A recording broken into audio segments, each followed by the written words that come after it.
O tempo terrestre é linear e constante. Porém, o tempo é relativo e por isso passa de maneira diferente de acordo com o lugar em que se encontra. Sendo um grande destaque e exemplo dessa afirmação, o universo afora.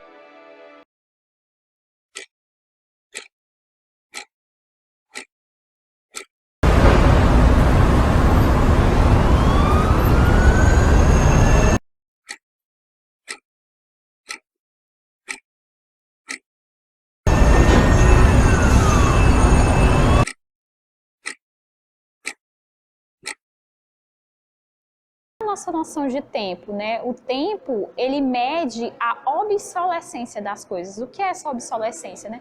São as coisas se degradando, né? O relógio é o que é o passar do ponteiro, né? O caminhar que o ponteiro tem condicionado pela engrenagem. O que é uma ampulheta, né? É o cair dos grãos de areia ali, é a obsolescência, a transformação daquilo que é físico, daquilo que é imperfeito, daquilo que está inserido numa matéria que se transforma. Então, o tempo, ele é uma característica da nossa imperfeição.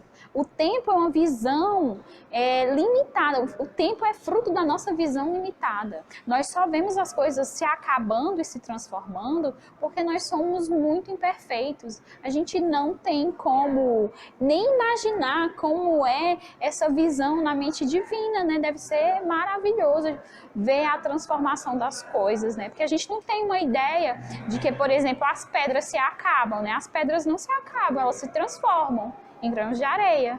Elas vão se recolocando aqui nesse nosso planeta. E assim também são as nossas coisas, né? Então, o tempo, ele é uma interpretação advinda da nossa imperfeição sobre as coisas que estão ao nosso redor. Como a gente precisa se relacionar com as coisas, né? E a gente precisa experienciar essas relações e colocar elas em algumas categorias, porque a nossa mente funciona assim. Então a gente criou esse conceito de tempo, mas é tudo imaginação. Atemporalidade é uma palavra bem comum da gente ouvir, né? Na verdade é uma junção, né? Um prefixo aí. O a, ele nega todo o restante da palavra. Então é uma palavra que está negando a existência do tempo. É uma negação da obsolescência das coisas como uma forma de medir a passagem, né? A transformação. Por que o tempo ele é sentido de maneira tão diversa pelas pessoas que estavam no mesmo ambiente, né? Porque elas se prendem a obsolescências, a degradações de coisas diferentes. É por isso que o tempo é uma perspectiva muito particular. Você tem uma impressão do tempo estando no mesmo ambiente, uma pessoa que estava do seu lado vai ter uma outra impressão, né? Às vezes, o mesmo quarto de hora parece ter tido o dobro do tempo, porque o tempo é uma coisa particular. O tempo e o espaço são dois conceitos muito importantes ao longo da história da humanidade, né? Esses dois conceitos eles foram sendo aprimorados ao longo do nosso acúmulo de conhecimento. A gente começou tendo uma noção muito vaga sobre o que era o espaço e o que era o tempo, até chegar hoje em dia a gente saber que o espaço é aquele lugar ocupado pelo corpo, é onde nós existimos, e o tempo é a obsolescência das coisas, ele é medido pela transformação dos objetos, né? Aí você toma um objeto especial como forma de medir isso, né?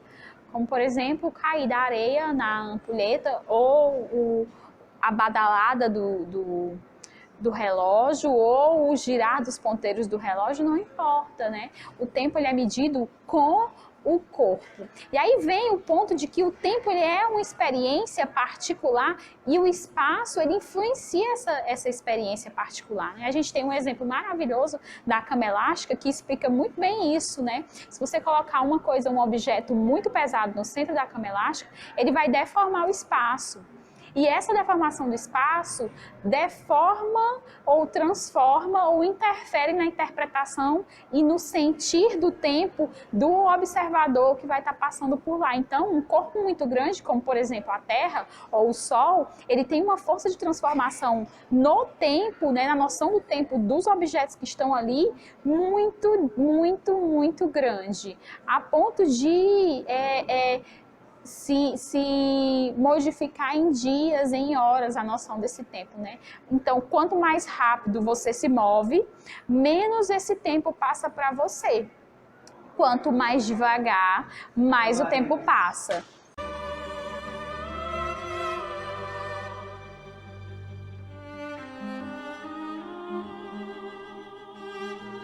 A religião cósmica, ela é um sentimento onde os gênios religiosos de todas as eras, eles distinguiram-se por esse tipo de sentimento religioso, que não conhecem esse dogma ou esse Deus concebido à imagem do homem.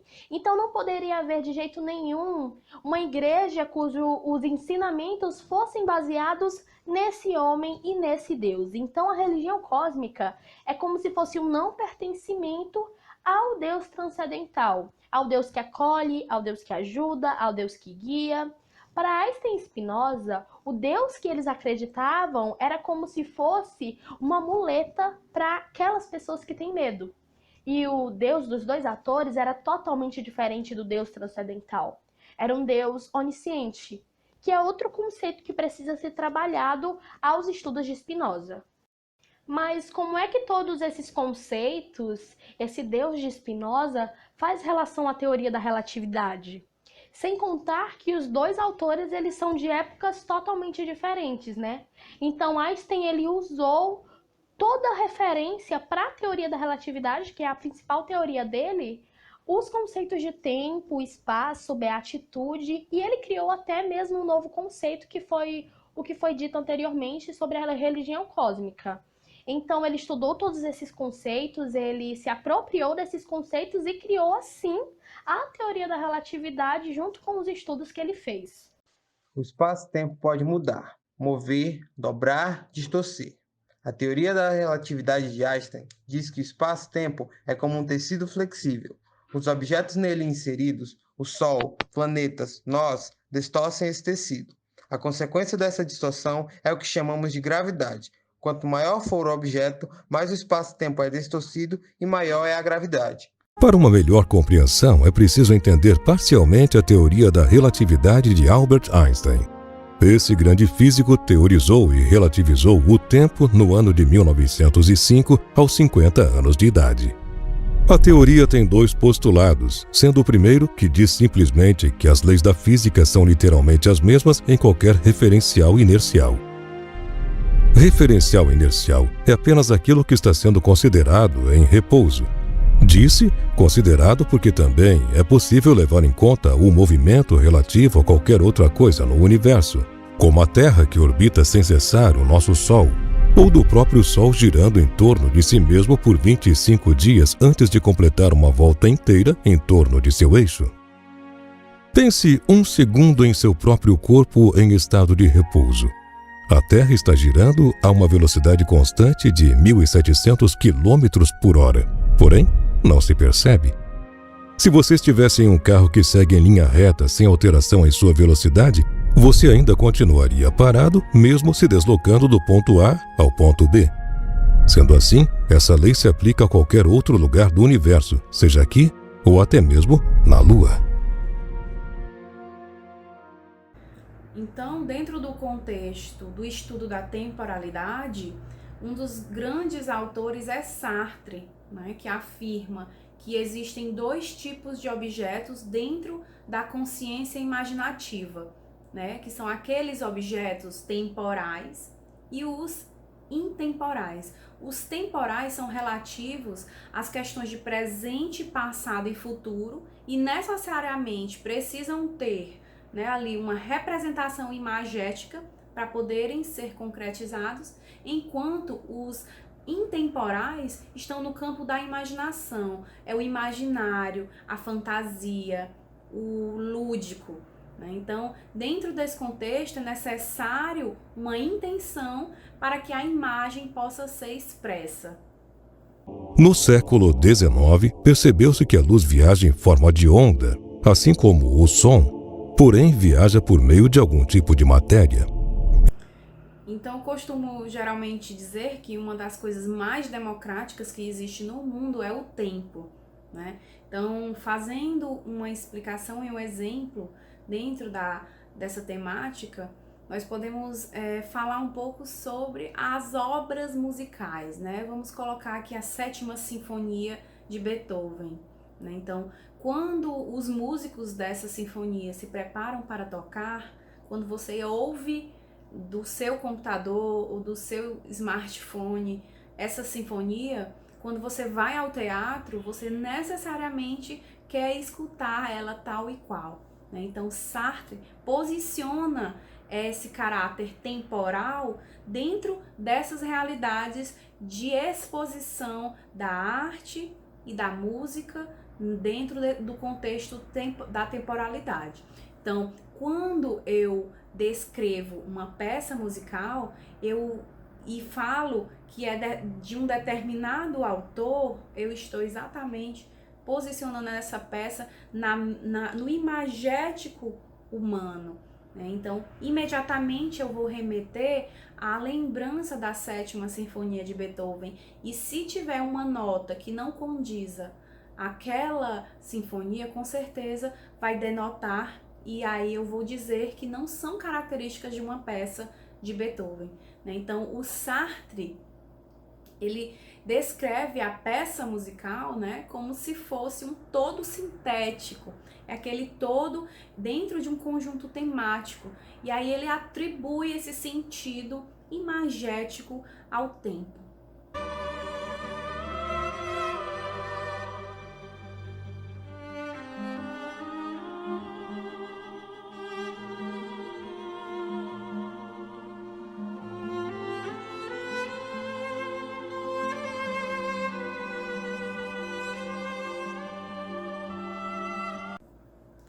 Então, quando eu falo em existência para Sartre, é esse conjunto de práticas criativas, né, que possibilita aos homens e à humanidade abrir espaços amplos, né, para criação e busca pela sobrevivência natural e também pela vivência espiritual.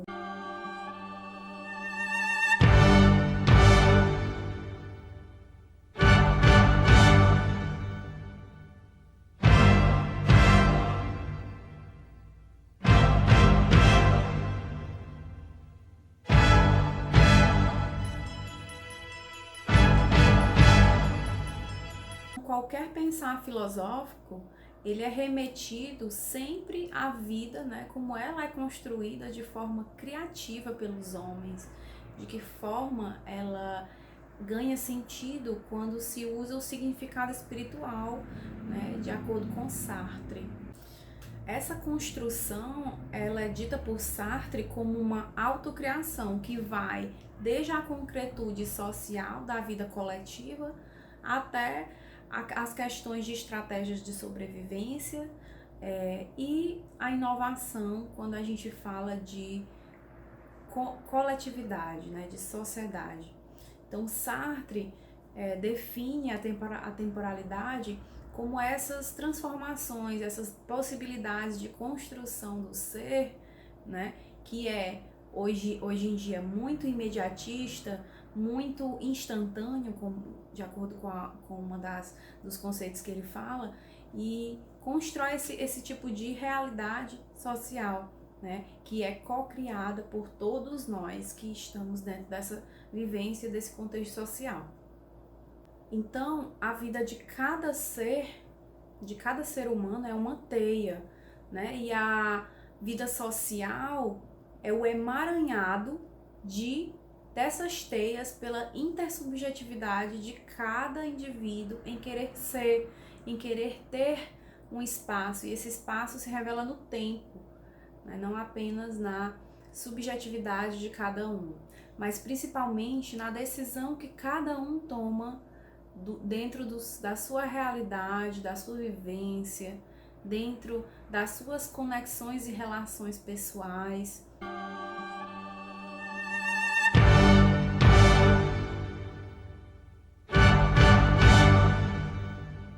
Não há dia ou noite no vácuo do universo. Se houvesse sol por um ano completo na Terra, você ainda assim seria um ano mais velho no fim das contas, mesmo o dia estando congelado, certo? Esta medida de tempo pode ser de certa forma eficiente para o globo terrestre, mas e no espaço? Como bem se sabe, planetas distintos da Terra possuem um tempo completamente diferente do nosso.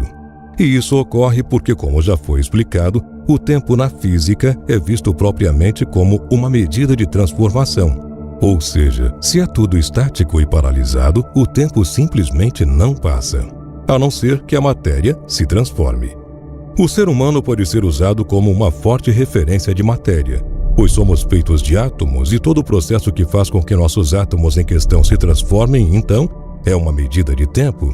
Assim como o relógio à base de césio, em que seus elétrons basicamente pulam de uma órbita para outra com uma frequência extremamente regular.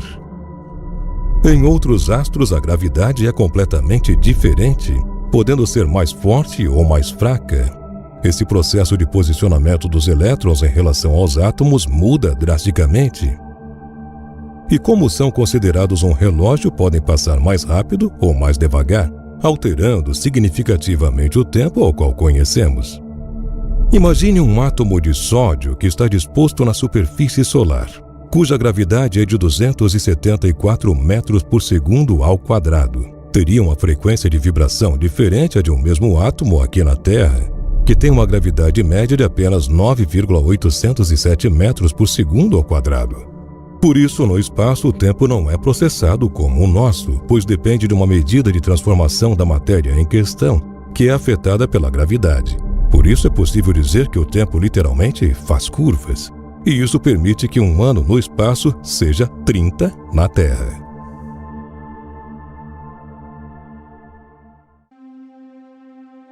Se você ainda tiver dúvidas e quiser entender melhor como funciona o tempo, recomendamos que você assista o filme Interestelar, dirigido por Christopher Nolan, onde os personagens astronautas da trama acabam entrando em um buraco de minhoca espacial e vivem muitas medidas de transformação diferentes.